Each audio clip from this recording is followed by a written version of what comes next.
حضرت کی بارگاہ میں سوال ہے کہ زید نے 25 لاکھ روپے بینک سے قرض لیے جسے قسط وار جمع کرنا ہے، تو اب زید زکوٰۃ کیسے ادا کرے گا؟ وضاحت فرما دیں۔ زید کے پاس جو کچھ سونا چاندی پیسہ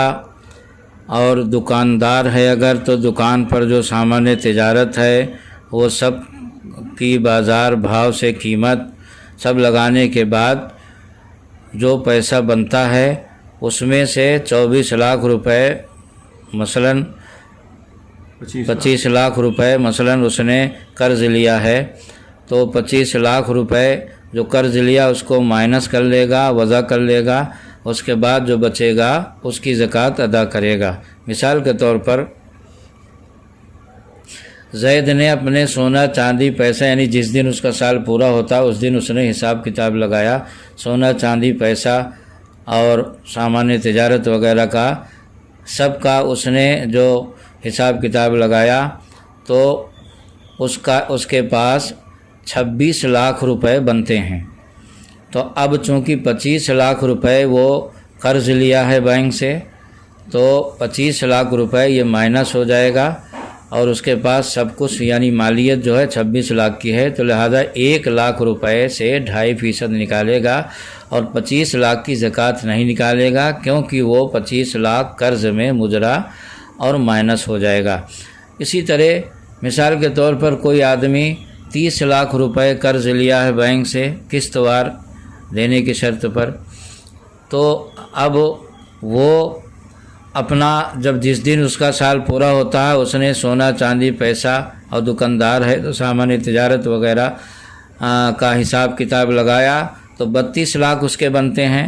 تو 32 لاکھ میں سے صرف 2 لاکھ کی زکوٰۃ وہ نکالے گا، کیونکہ 30 لاکھ جو اس کا قرض ہے اس کے اوپر بینک کا، تو وہ 30 لاکھ قرض میں مائنس اور وضع ہو جائیں گے، اور 30 لاکھ مائنس ہونے کے بعد جو 2 لاکھ بچیں گے تو 2 لاکھ میں سے 2.5% وہ زکوٰۃ نکال دے گا۔ اب یہاں پر ایک سوال یہ ضرور ذہن میں آ سکتا ہے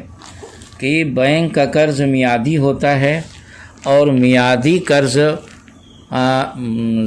وجوب زکوٰۃ سے نہیں روکتا، یعنی وہ مائنس نہیں ہوتا، میعادی قرض کا اعتبار نہیں ہوتا ہے۔ جیسا کہ دین مہر ہے کہ عورت کا مہر اگر اپنے ذمہ باقی ہے مثلاً 1 لاکھ 2 لاکھ، تو اس کا اعتبار زکوٰۃ میں نہیں ہوتا اور عورت کا مہر مائنس نہیں ہوتا ہے، تو پھر بینک کا قرض بھی میعادی ہوتا ہے، پھر یہ کیوں مائنس ہو رہا ہے اور اس کا اعتبار کیوں ہے؟ تو اس کا جواب یہ ہے کہ جو دین یعنی قرض میعادی ہوتے ہیں وہ 2 طرح کے ہوتے ہیں۔ ایک قرض جو میعادی ہوتا ہے وہ دین معجل عرفی، اور ایک دین معجل مشروط۔ تو جو مہر ہے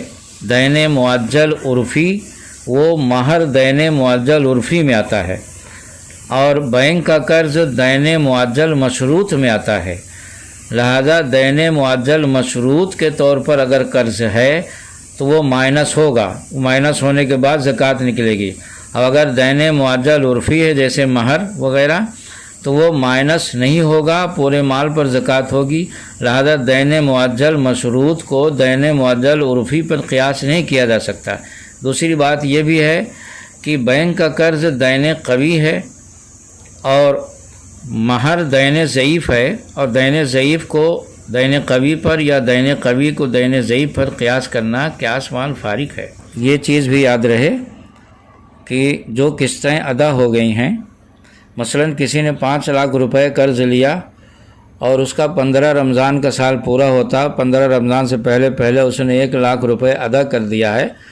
تو اب اس 1 لاکھ کا کوئی مطلب نہیں، 1 لاکھ مائنس نہیں ہوگا بلکہ صرف 4 لاکھ مائنس ہوں گے، یعنی جو قسطیں ادا ہو چکی ہیں ان کا اعتبار نہیں، جن کو ادا کرنا ہے وہ مائنس ہوں گے۔